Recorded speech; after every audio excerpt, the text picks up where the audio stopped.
ফরিদপুরে মাদক নির্মূলে যৌথ বাহিনীর কঠোর অভিযান, আটক 2।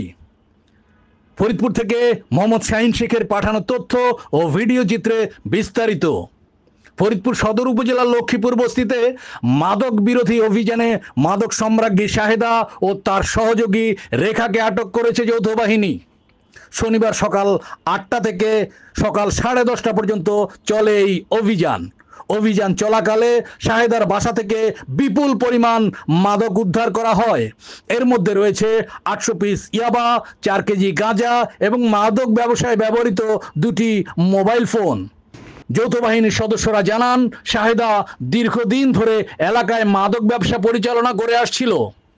তার বিরুদ্ধে একাধিক অভিযোগ থাকলেও সে ছিল এতদিন ধরাছোঁয়ার বাইরে।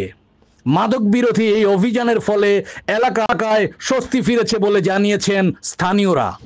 আটক 2 জনের বিরুদ্ধে আইনগত ব্যবস্থা প্রক্রিয়াধীন রয়েছে।